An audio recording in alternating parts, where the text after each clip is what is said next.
आज की क्लास है बॉटनी की, जिसमें आपने लास्ट क्लास में एल्गी का इंट्रोडक्शन और उसके विशिष्ट लक्षण पढ़े थे। तो इंट्रोडक्शन में आपने देखा था कि एल्गी एक थैलोफाइटा का सदस्य होता है और इनका जो पादप काय होती है, प्लांट बॉडी होती है, वो सरल होती है, जड़ तना पत्ती रहित होती है, स्वपोषी होती है, पर्णहरित युक्त होती है।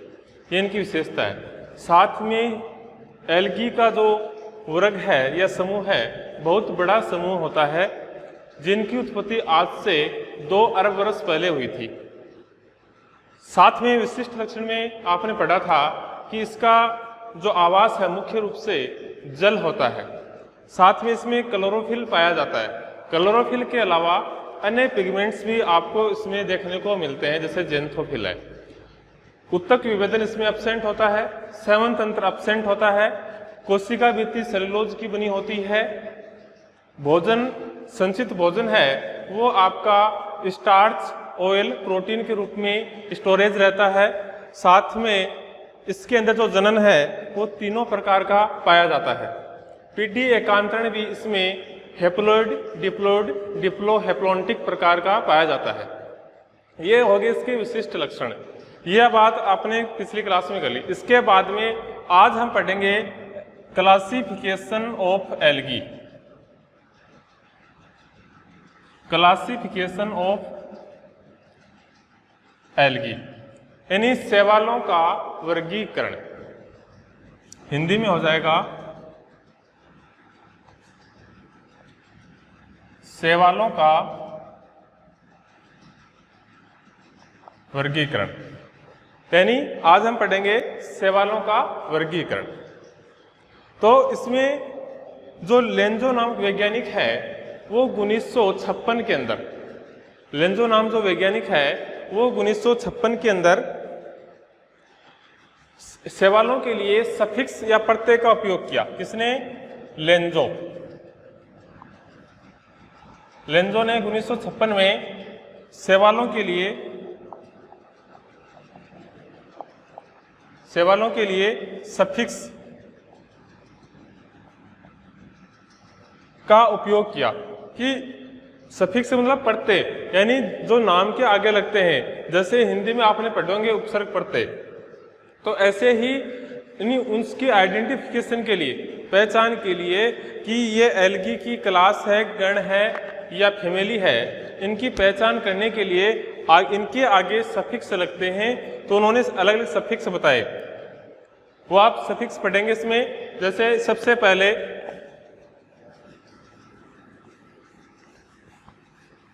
लेंजो ने बताया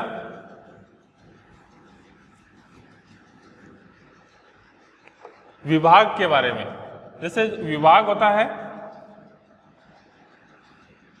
विभाग जिसको डिवीजन बोलते हैं। विभाग के आगे लगता है फाइटा। क्या लगता है? फाइटा। विभाग के आगे फाइटा लगता है। उपविभाग, उपविभाग में आता है फाइटिना। उपविभाग में फाइटिना। उसके बाद में वर्ग फाइसी, वर्ग फाइसी हो गया। उपवर्ग में फाइसीडी,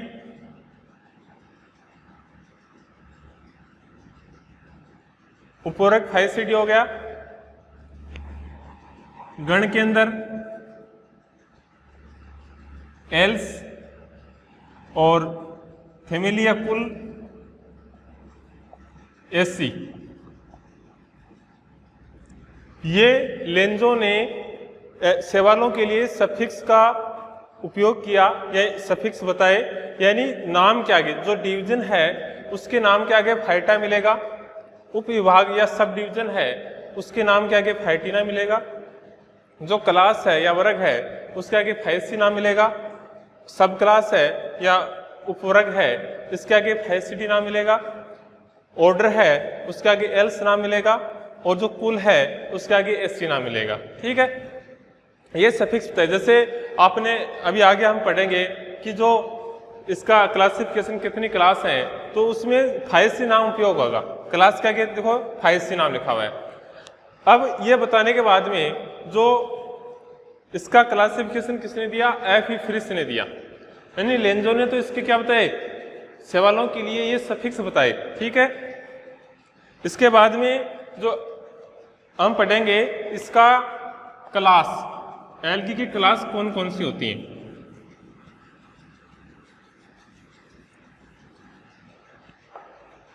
तो एफ ई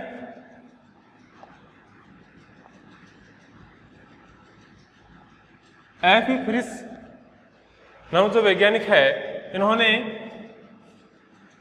1935 में एल्गी की 11 क्लास बताई।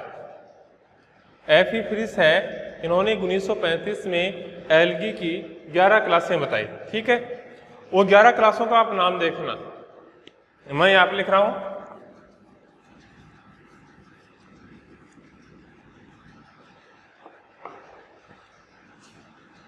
देखो पहली क्लास होगी आपकी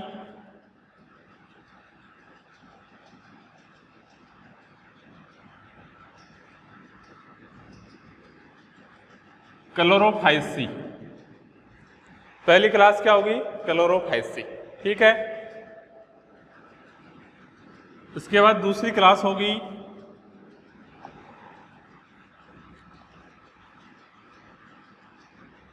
जेंथोफाइसी। दूसरी क्लास कौन सी होगी, जेंथोफाइसी। इसके बाद में तीसरी क्लास हो गई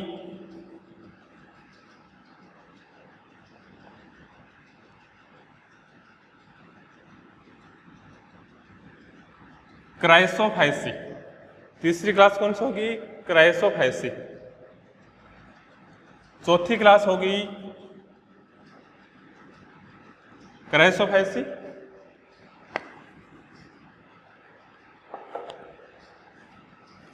इसके बाद चौथी क्लास होगी बेसिलिरियोफाइसी।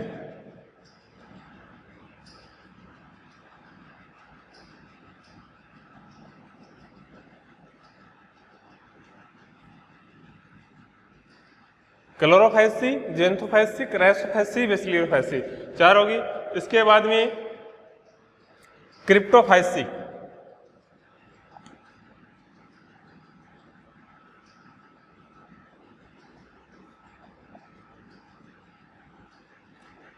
क्रिप्टोफाइसी छठी क्लास है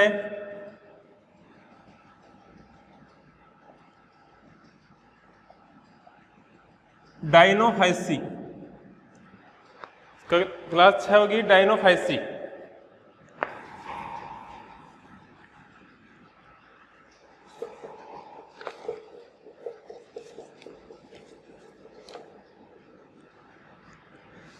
क्लास नंबर 7 क्लोरोमोनाडीनी। क्लोरोमोनाडीनी। उसके बाद में यूग्लिनोफाइसी।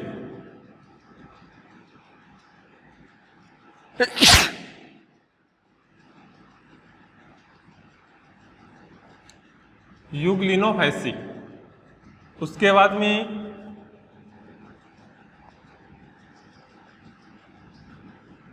थियोफाइसी।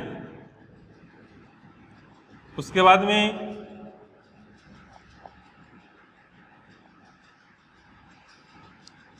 रोडोफाइसी।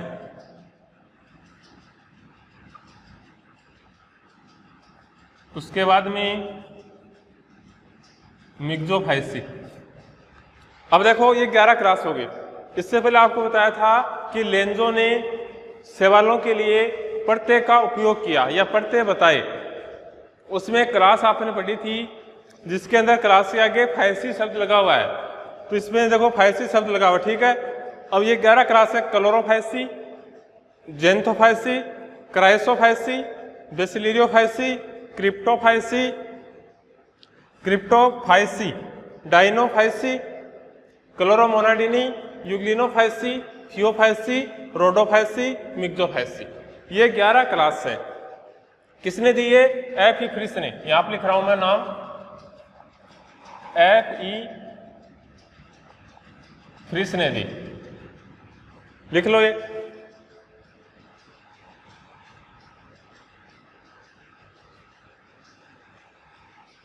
ये 11 क्लास उतार लो।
लिख लिया।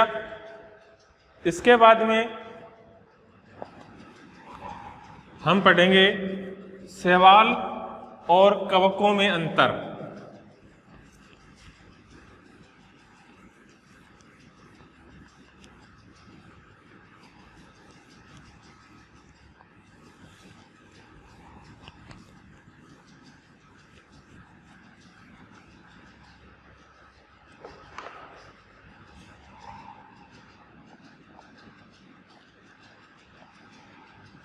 शैवाल और कवकों में पहले समानता पढ़ते हैं। समानता क्या है? शैवाल और कवकों में समानता यानी एल्गी और फंजाई, एल्गी और फंजाई में दोनों में समानता क्या है? पहले समानता पढ़ेंगे, उसके बाद में अंतर पढ़ेंगे। तो एल्गी और जो फंजाई है उसमें क्या क्या समानताएं होती हैं बताओ भाई। एल्गी के तो आपने बता दिया, एल्गी के तो आपने क्लासिफिकेशन पढ़ लिया, इंट्रोडक्शन पढ़ लिया और विशिष्ट लक्षण पढ़ लिए। और फंजाई का आपको पता होगा, फंजाई पहले पढ़ भी चुके हैं। तो शैवाल और कवकों में क्या समानता होती है? देखो, शैवाल कवकों में पहली समानांतर सेम है कि इसके अंदर दोनों का, शैवाल और कवक, इन दोनों का जो सुकाय होता है वो सरल होता है। दोनों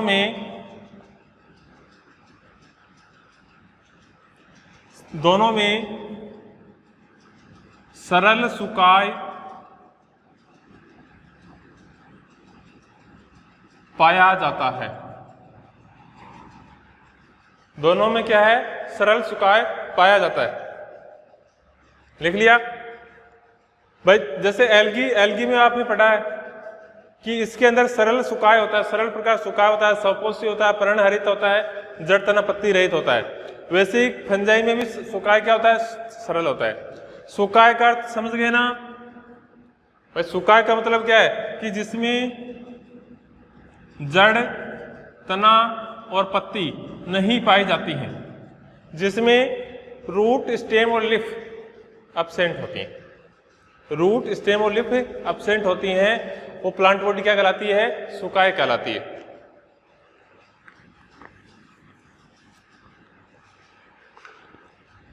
अब देखिए नंबर 2 बात,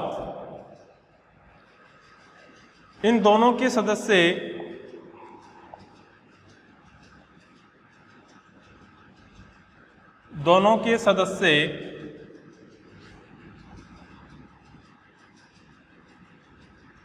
जलीय होते हैं।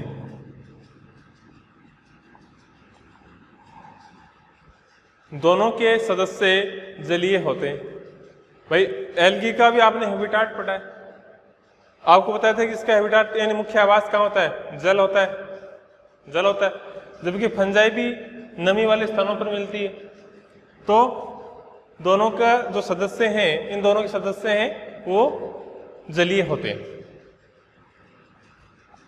नंबर 3 बात कि इन दोनों में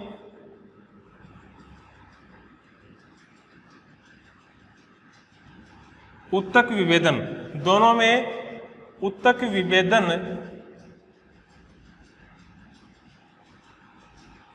अनुपस्थित होता है।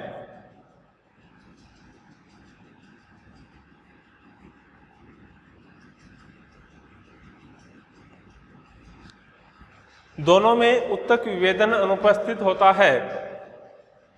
लिख लिया कि न तो टिश्यू जो विभेदन है न तो इसमें होता है और न इसमें होता है, दोनों में क्या होता है, अनुपस्थित होता है। इन दोनों में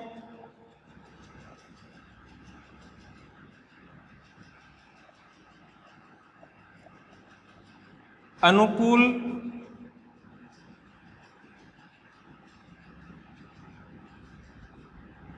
परिस्थितियों में, यानी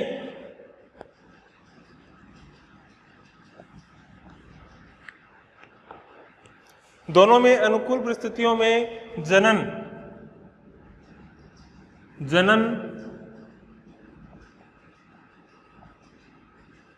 बीजाणु द्वारा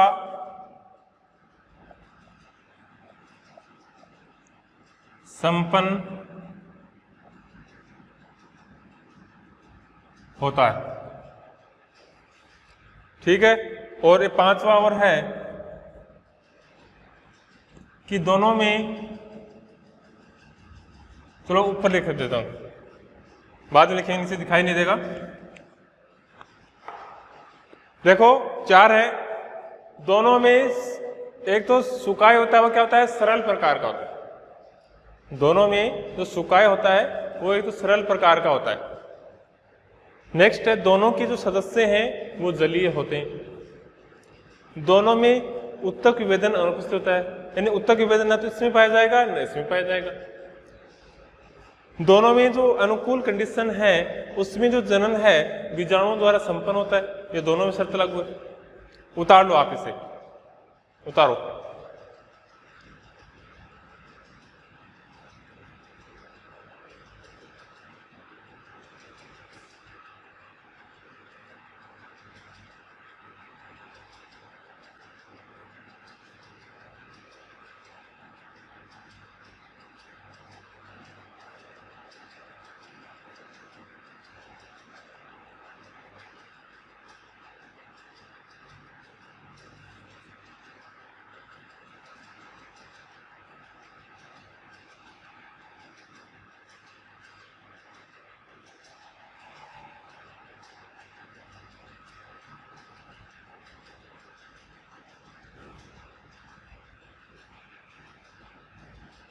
उतार लिया? ये समझ में आ रहा है ना? पीछे समझ में आ रहा है ना? हाँ, जिसको समझ में नहीं आया वो बोल देना। उतार लिया?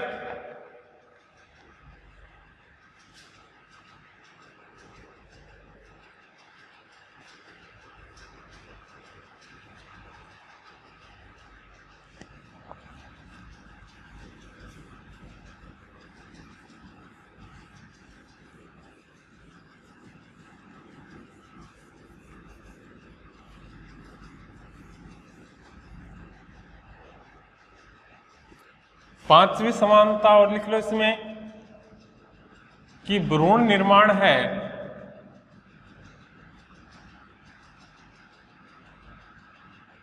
भ्रूण निर्माण दोनों में अनुपस्थित होता है।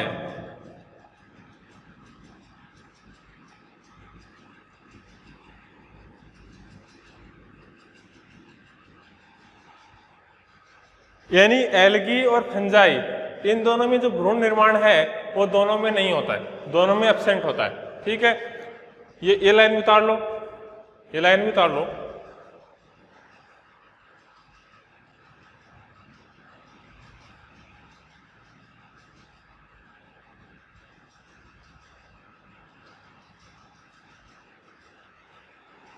उतार लिया। तो ये होगी शैवाल और जो कवक है उनमें समानता, यानी शैवाल और कवकों में समानता हो गई। अब हम पढ़ेंगे शैवाल और कवक में अंतर, यानी आपने समानता पढ़ ली कि एल्गी और फंजाई में दोनों में समानता क्या क्या होती है। अब हम पढ़ेंगे अंतर कि दोनों में डिफरेंस क्या क्या है, एल्गी में और कवक में दोनों में डिफरेंस क्या है। तो जो इसमें पहला है, अब देखो पता चल जाएगा कि एल्गी के विशिष्ट लक्षण पढ़े हुए हैं आपको। देखो पहला है इसमें कि एल्गी के जो सदस्य होते हैं वो स्वपोषी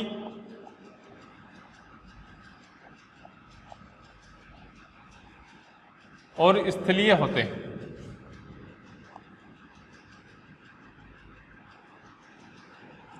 यानी एल्गी के सदस्य स्वपोषी होते हैं और स्थलीय होते हैं, सॉरी स्थलीय नहीं जलीय होते हैं।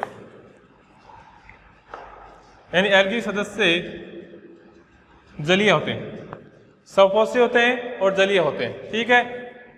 इधर फंजाई क्या होती है, विषमपोषी,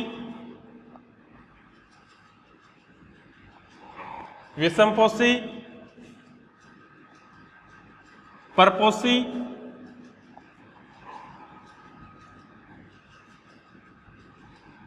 अथवा मृतोपजीवी होती है।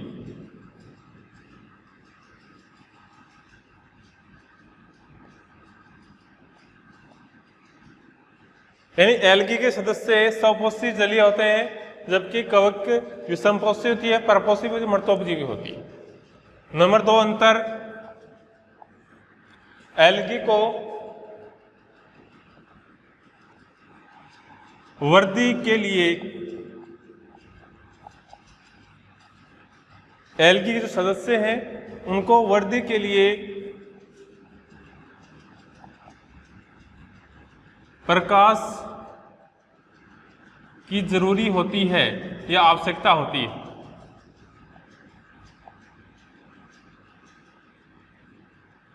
यानी एल्गी के सदस्य हैं उनको वर्दी के लिए प्रकाश की जरूरी या आवश्यकता होती है, जबकि जो फंजाई है इसको प्रकाश की आवश्यकता नहीं होती है। यानी इसको प्रकाश की आवश्यकता होती है, इसको प्रकाश की आवश्यकता नहीं होती है। नेक्स्ट है, जो एल्गी है उसमें कोशिका भित्ति,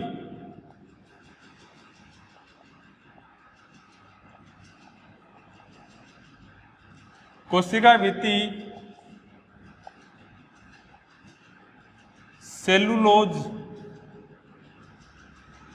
की बनी होती है। एल्गी के अंदर कोशिका भित्ति किसकी बनी होती है, सेलुलोज की बनी होती है। ठीक है। जबकि कवक में कोशिका भित्ति,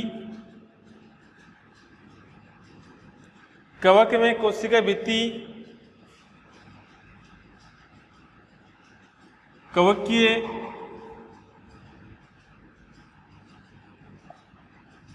सेलुलोज की बनी होती है, कवकीय सेलुलोज की बनी होती है। ठीक है। यानी कोशिका सेलुलोज की, उसमें कवकीय सेलुलोज की।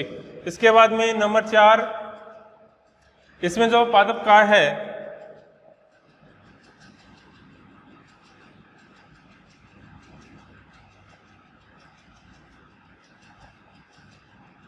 सुकाय के नाम से जाना जाता है। ठीक है। इसमें जो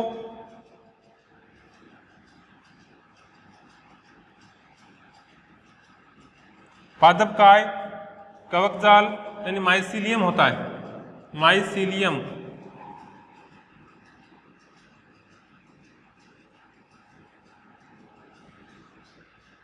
क्या होता है? माइसीलियम होता है। कवकजाल क्या कहलाता है? माइसीलियम कहलाता है। ठीक है। इसके बाद में नंबर 5 कि इसमें जो भोजन है, संचित भोजन है,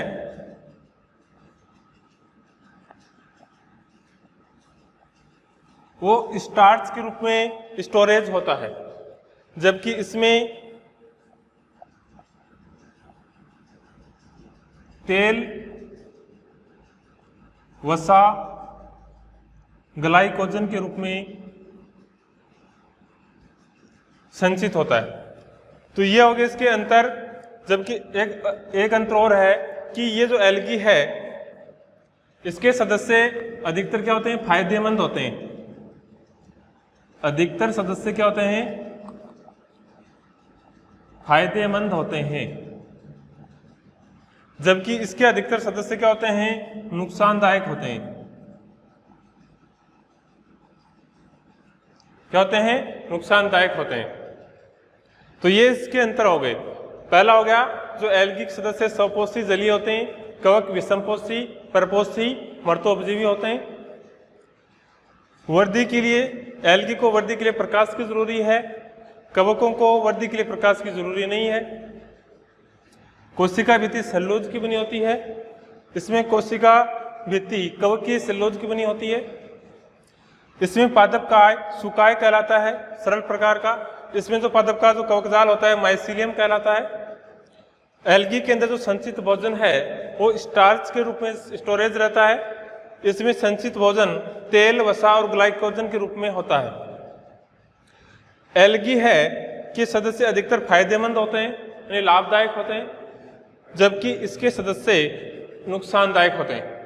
इसके सदस्य क्या होते हैं? नुकसानदायक होते हैं। तो यह हो गया शैवाल और कवकों में अंतर। लिख लीजिए एक बार, फटाफट लिखिए।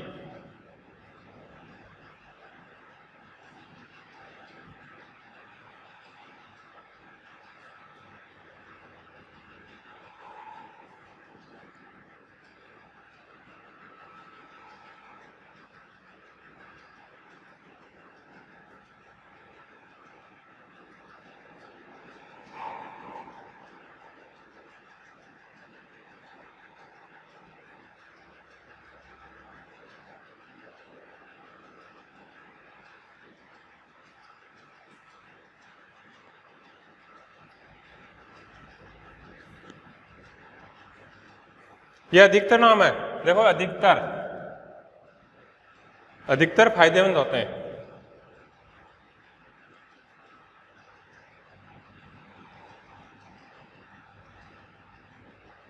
लिख लिया?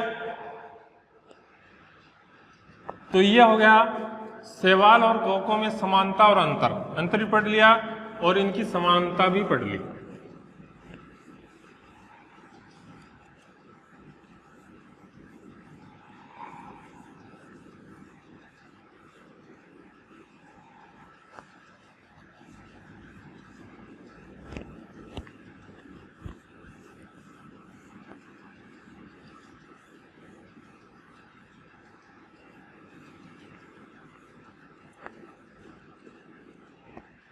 अब हम पढ़ेंगे शैवाल और ब्रायोफाइटा में समानता और अंतर। शैवाल और ब्रायोफाइटा में समानता और अंतर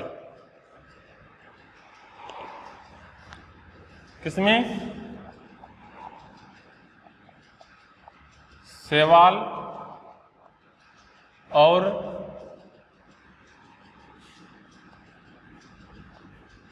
ब्रायोफाइटा में समानांतर।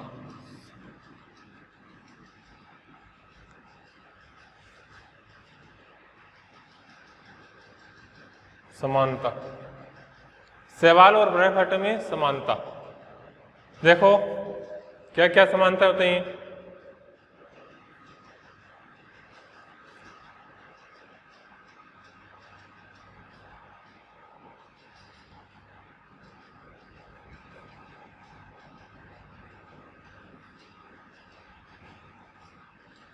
क्या क्या समानता होते हैं? पहली है कि दोनों में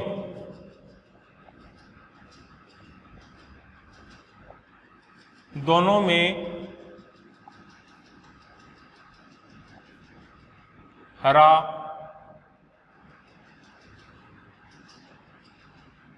सुकाय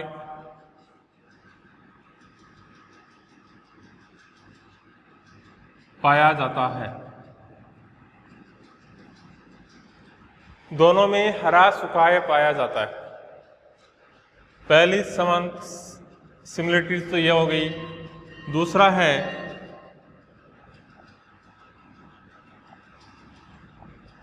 दोनों में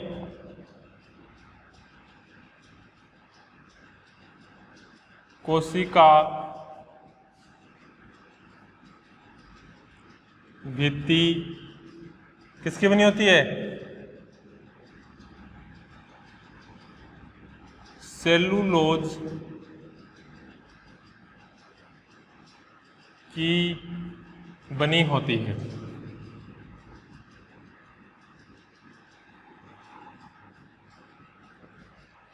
दोनों में कोशिका भित्ति किसकी बनी होती है? सेलुलोज की बनी होती है। नंबर 3,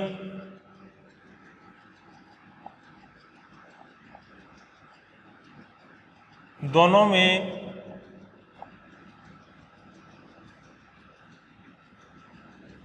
संचित भोजन। दोनों में संचित भोजन क्या होता है? बताओ पीछे। दोनों में संचित भोजन क्या होता है? पीछे मोहित बताइए। दोनों में संचित भोजन क्या होता है? स्टार्च। क्या होता है? स्टार्च होता है।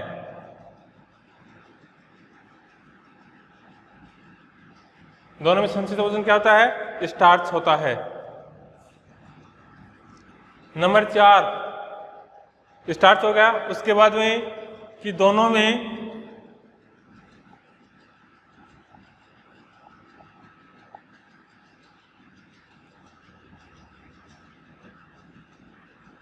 जाइलम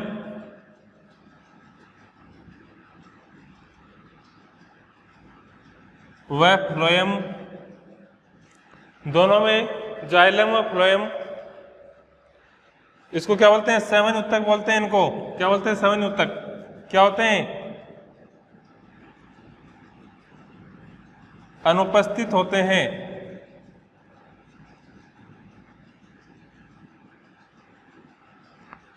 यानी दोनों में जाइलम और फ्लोएम क्या होते हैं?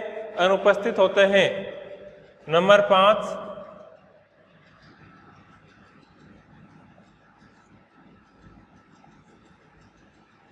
दोनों में जनन के लिए जल आवश्यक होता है। दोनों में जनन के लिए आवश्यक होता है। देखो पहला है कि दोनों में हरा सुकाय पाया जाता है। दोनों में कोशिका भित्ति सेलुलोज की बनी होती है। दोनों में संचित भोजन स्टार्च होता है। दोनों में जाइलम और फ्लोएम अनुपस्थित होते हैं। दोनों में जनन के लिए जल आवश्यक होता है। दोनों में जनन के लिए जल आवश्यक होता है। लिख लीजिए।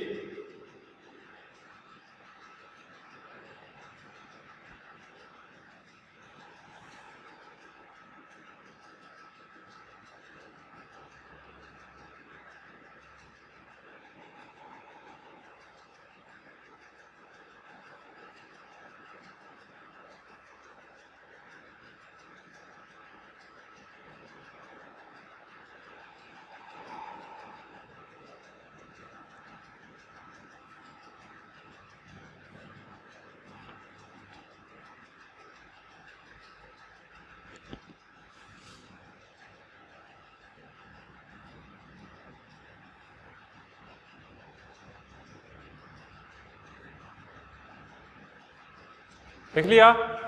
फटाफट लिखो।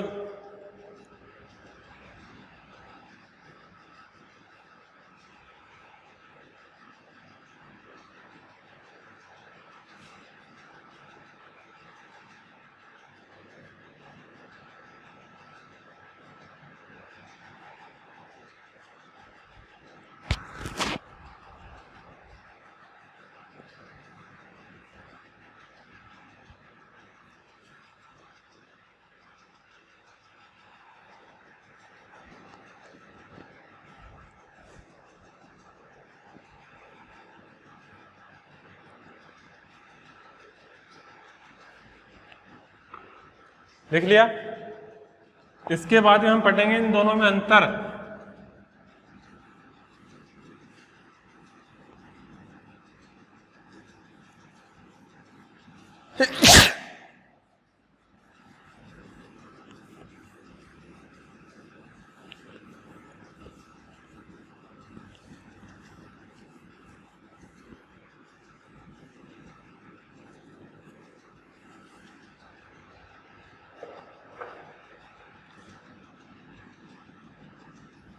इन दोनों में अंतर क्या होता है? सेवाल और ब्रायोफाइटा में इसके जो सदस्य हैं वो क्या होते हैं? स्थलीय होते हैं। सॉरी, इनके जो सदस्य हैं वो जलीय होते हैं।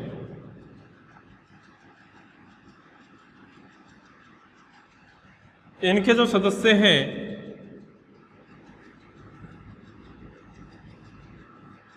वो क्या होते हैं? स्थलीय होते हैं। ठीक है।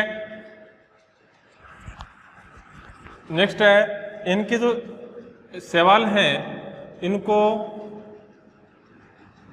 वर्दी के लिए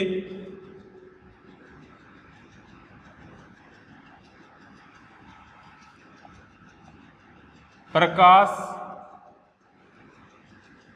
की अधिक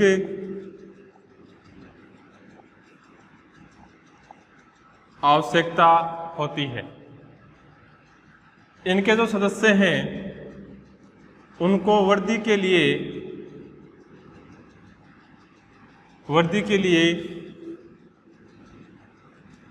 प्रकाश की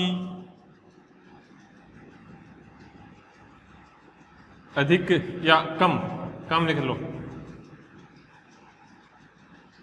कम आवश्यकता होती है। कम आवश्यकता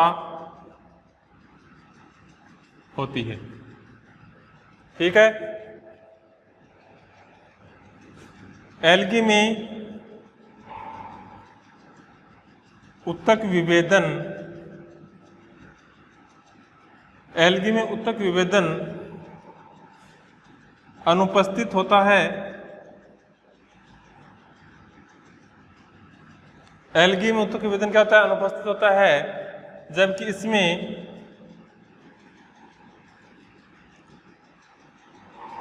ऊतक विभेदन उपस्थित होता है।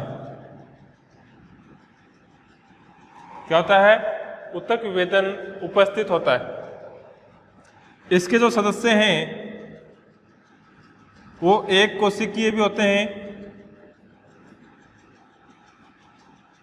और बहुकोशिकीय भी होते हैं।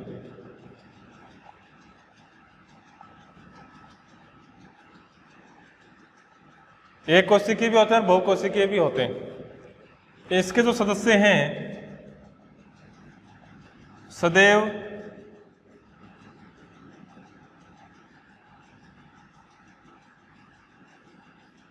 बहुकोशिकीय होते हैं। क्या होते हैं? बहुकोशिकीय होते हैं। इसमें रंध्र अनुपस्थित होते हैं। इसमें रंध्र उपस्थित होते हैं। रंध्र उपस्थित होते हैं। इसमें शाखन अनियमित प्रकार का होता है। इसमें शाखन अनियमित प्रकार का होता है। सॉरी, इसमें शाखन अनियमित प्रकार का और इसमें शाखन द्विभाजी प्रकार का होता है। इसमें तो शाखन है, यहां पर लिख रहा हूं मैं, शाखन एवं अनियमित प्रकार का होता है। और इसमें जो शाखन है द्विभाजी प्रकार का होता है। शाखन क्या होता है? द्विभाजी प्रकार का होता है। इसमें जो जनन है, यहां पर इसमें जो जनन है वो तीनों प्रकार का होता है। कायिक भी होता है, अलैंगिक भी होता है और लैंगिक भी होता है। ठीक है। इसमें जो जनन है वो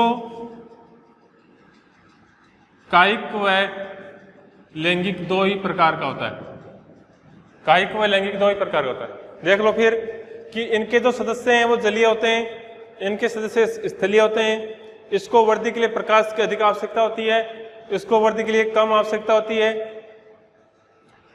इसमें उत्तक विभेदन एब्सेंट, इसमें उत्तक विभेदन प्रेजेंट होता है। इसमें एक कोशिकी के बहुकोशिकीय दोनों सदस्य होते हैं, इसमें बहुकोशिकीय के सदस्य होते हैं। इसमें रंध्र अनुपस्थित होता है, इसमें रंध्र उपस्थित होता है। ठीक है, इसके बाद में यहाँ पर जो एल्गी है उसमें जो शाखन है वो अनियमित प्रकार का होता है, इसमें शाखन द्विभाजी प्रकार का होता है, द्विभाजी। इसमें जनन तीनों प्रकार का होता है, कायिक जनन, अलैंगिक जनन और लैंगिक जनन। इसमें जो जनन है वो दो ही प्रकार का होता है, कायिक जनन और लैंगिक जनन। उतार लो एक बार फटाफट।